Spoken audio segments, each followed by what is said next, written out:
सूत जी अपने शिष्यों के साथ भगवान विष्णु का स्मरण ध्यान करते हुए दूसरे ऋषि के आश्रम में जाते हैं। वहां जाने के बाद उस आश्रम के समस्त ऋषि खड़े हो जाते हैं और कहते हैं कि हे गुरुवर, आप हमारे दिए हुए आसन पर बैठ जाइए। सूत जी अपने संपूर्ण शिष्यों के साथ उनके आश्रम में बैठ गए।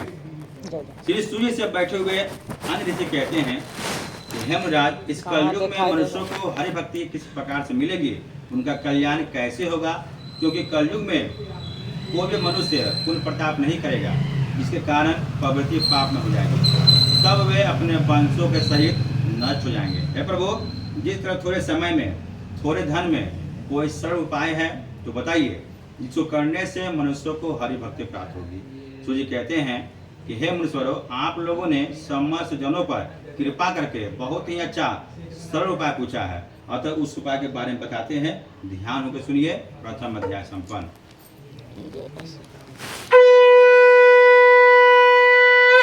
प्रेम तुल्यबाद से आप रामचंद्र की जय, हनुमान की जय। सूर्य कहते हैं कि एक समय भगवान नारद जी समस्त लोकों का भ्रमण करते हुए मृत्युलोक में आते हैं और मृत्युलोक में आकर देखते हैं कि समस्त प्राणी अपने अपने कर्मों के अनुसार दुख भोग रहे हैं। तब उन्होंने अपने मन में विचार किया कि इन लोग का दुख कैसे नष्ट हो। ऐसा मैंने विचार करते हुए भगवान विष्णु के पास विष्णु लोग जाते हैं। वहां जाकर भगवान विष्णु को देखकर प्रणाम करते हैं। भगवान विष्णु बोलते हैं कि हे नारद, आप यहाँ किस लिए आए हैं और आपके आने का कारण क्या है, बताइए। आप हमसे जो पूछेंगे सो बताएंगे। भगवान विष्णु से नारद जी कहते हैं कि हे भगवान, मैं अभी मृत्युलोक से आ रहा हूँ और हमने देखा है कि समस्त प्राणी अपने अपने कर्मों के अनुसार दुख भोग रहे हैं। हे प्रभु, जिस छोटे उपाय से उनका क्लेश दूर हो, उस उपाय को मैं जानना चाहता हूँ। भगवान विष्णु बोलते हैं कि हे नारद, आपने भी समस्त जनों पर कृपा करके बहुत ही अच्छा सरल उपाय पूछा है, अतः उस उपाय के बारे में बताते हैं। आप भी ध्यान होकर सुनिए। वह व्रत श्री सत्यनारायण का, जिसको विधि पूर्वक करने से प्राणियों को इस लोक में सुख पाकर अंत में सत्य लोक को प्राप्त करेगा। भगवान विष्णु से नारद जी कहते हैं कि हे भगवान, यह व्रत पहले कौन किया था, किस समय करना चाहिए, और इसका वृत्तांत मैं आपके मुख के द्वारा सुनना चाहता हूँ। भगवान विष्णु बोलते हैं कि हे नारद, एक समय एक ब्राह्मण भूख और प्यास से दुखी होकर नित्य प्रतिदिन भिक्षा मांगने के लिए धरती पर घूमता था। भगवान सत्यनारायण स्वामी एक बूढ़े ब्राह्मण के रूप में जाकर उससे पूछ लेते हैं, ये ब्राह्मण देवता, आप किस लिए इधर उधर घुमा करते हैं, हमारे सुनने की इच्छा है, अगर आपका इच्छा है तो बताइए।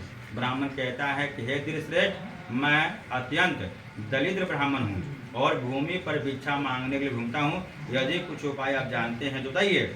भगवान सत्यनारायण स्वामी कहते हैं कि हे ब्राह्मण, आप अपने घर को जाओ और घर जाकर अपने घर में पूरे भाई बंधुओं के साथ बैठकर भगवान सत्यनारायण जी का विधिवत पूजन करो, जिसके प्रभाव से तुम इन सब दुखों से छूट जाओगे। व्रत और उसके विधि को बताकर स्वयं अंतर ध्यान हो जाते हैं। तब वो ब्राह्मण दौड़ता हुआ अपने घर को जाता है और पूरे भाई बंधुओं को बुलाकर अपने घर में भगवान सत्यनारायण जी का विधिवत पूजन करता है। इसके प्रभाव से वो ब्राह्मण पूरे नगर में श्रेष्ठ ब्राह्मण माने जाने लगा। तभी से वो ब्राह्मण हर महीने महीने पूर्णमासी श्री सत्यनारायण की पूजा को करने लगा। सूर्य कहते हैं कि हे मुनीश्वरों, आपसे एक और भी कथा कहनी है, उसको सुनिए। द्वितीय अध्याय संपन्न।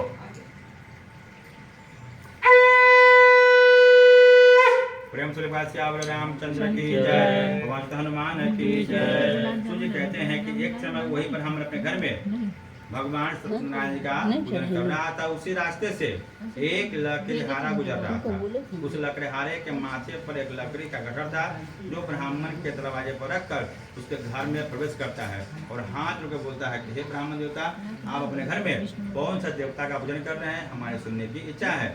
ब्राह्मण कहता है कि हे लकड़ीहारे, ये भगवान सत्यनारायण जी का पूजन है, जो करने से दुख सुख आदि का नाश, धन धान की वृद्धि और हमेशा यह प्राप्त होती है। ब्राह्मण के मुख से ऐसा सुनकर वो लकड़ीहारा बड़ी प्रसन्न होता है और भगवान सत्यनारायण जी की कथा को सुनकर अपने मर्द को मांगकर प्रसाद को लेकर उसके घर से बाहर निकलकर लकड़ी को माथे पर रखकर अपने मन में संकल्प करता है कि मुझे भी यह लकड़ी बेचने से जो भी धन की प्राप्ति होगी, उसी से मैं अपने घर में भगवान सत्यनारायण की पूजा अवश्य करूंगा। ये चिंता में उसे रात भर नींद नहीं आती है। अगले दिन सुबह में उठकर भगवान सत्यनारायण जी का संकल्प करके लकड़ी को माथे पर रखकर जिस नगर में धनी लोग रहते थे उस नगर में वह जा पहुंचता है। भगवान की कृपा से उसे भी रोज की अपेक्षा उस रोज 2 गुना धन प्राप्त होता है। खुशी के मारे अपने घर में आकर भाई बंधु बुलाकर भगवान सत्यनारायण जी का विधिवत पूजन करता है। इस प्रभाव से वो लकड़ीहारा धन और पुत्र दोनों से परिपूर्ण हो जाता है और उस लोग में सुख पाकर अंत में सत्य लोग में चले जाता है। तो ये कहते हैं कि हे मित्रों, उसमें नहीं रखना है बेटा, प्रसाद है। इसलिए तीर्थोध्याय संपन्न। खोलिए ना। प्रेम से रामचंद्र की जय, वज्र हनुमान की जय। तो ये बोलते हैं कि प्रजापर्ण में उर्मा मुख नाम का एक जितेंद्र राजा राज करता था। वो राजा प्राचीन सुबह में उठकर देव मंदिर में जाकर ब्राह्मणों को लंगड़ा लुल्ला गरीब भिखार फकीर सभी को धन देकर और गंगा नदी के तट पर बैठकर भगवान सत्यनारायण जी का पूजन करता था। उसी समय वहाँ एक साधु बनिया आता है। वह साधु बनिया राजा को पूजन करता हुआ देखकर प्रणाम करता है और कहता है कि हे महाराज, आप यहाँ पर कौन सा देवता का पूजन कर रहे हैं? हमारे सुनने की इच्छा है और आपका इच्छा है तो बताइए। राजा कहता है कि हे साधु, ये अति तेजस्वी भगवान सत्यनारायण जी का पूजन है जो करने से पुत्र की प्राप्ति होती है। साधु बनिया कहता है कि हे महाराज, इस कथा के बारे में मुझे बताइए, कारण कि हमारे पास कोई संतान नहीं है। इस पूजन को करने से अवश्य संतान की प्राप्ति होगी। व्रत और विधि को जानकर अपने घर आकर अपनी स्त्री लीलावती से पुत्र देने वाली कथाओं कहा और इस बात का संकल्प किया कि जब भी हमारे घर में किसी बच्चे का जन्म होगा तो मैं भगवान सत्यनारायण की पूजा अवश्य करूंगा। भगवान की कृपा से कुछ ही दिनों के बाद साधु की पत्नी लीलावती गर्भवती हो जाती है और उसने 10वें महीने में एक अति निर्मल कन्या को जन्म देती है। साधु अपने पत्नी सहित उस लड़की का जात कर्म संस्कार करता है, उसका नाम कलावती रखता है। तब उसकी पत्नी कहती है कि हे स्वामी, आपने जो पूजा करने का संकल्प किया था उसे क्यों नहीं पूरा कर देते हैं? साधु कहता है कि हे प्रिय, उस व्रत को मैं इसके विवाह के समय अवश्य पूरा कर दूंगा। इस तरह अपने स्त्री को समझा बुझाकर नगर की ओर चल पड़ता है। जैसे जैसे शुक्ल पक्ष की चंद्रमा की ज्योति बढ़ती है, ठीक उसी प्रकार लड़की भी अपने पिता घर नित्य दिन बढ़ने लगी। एक दिन साधु अपने पुत्री को खेलते हुए विवाह योग देखकर दूध को बुलाकर कहता है कि हमारी लड़की के लिए कोई अच्छा योग वर विचार कर ले आओ। साधु के मुख से ऐसा सुनकर दूत लोगों ने कंचनापुर नगर में जाकर उस नगर में से श्रेष्ठ बनियों को पुत्रों को साथ में लेकर आते हैं। तब साधु जाति सहित प्रसन्नचित से अपनी लड़की का विवाह उस बांध के पुत्र के साथ कर देता है, परंतु उस व्रत को वह भूल जाता है।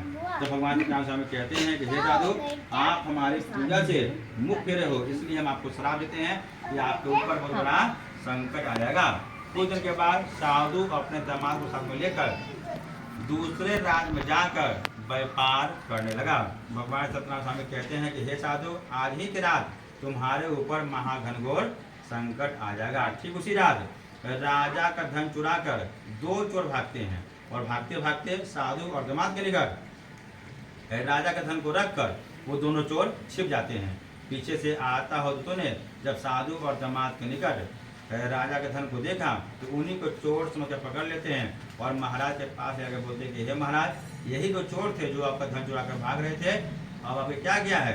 राजा ने उन दोनों को देखकर जेल भेजने की आज्ञा करते हैं। दूतों ने खूब मजबूती के साथ दोनों बंदियों को ले जाकर बंदी खाने में बंद कर दिया और उनका एक ही वचन नहीं सुना। चतुर्थ अध्याय संपन्न।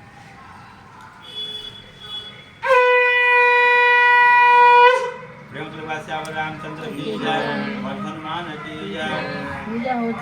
श्री सत्यनारायण के सलाह के कारण साधु घर में स्त्रियां और पुत्री दोनों अन्न की चिंता से घर घर घूमने लगती है। ऐसे ही घूमते घूमते कलावती भी एक ब्राह्मण घर जाती है। वहां जाकर भगवान सत्यनारायण कथा को सुनकर अपने मनोरथ को मांग कर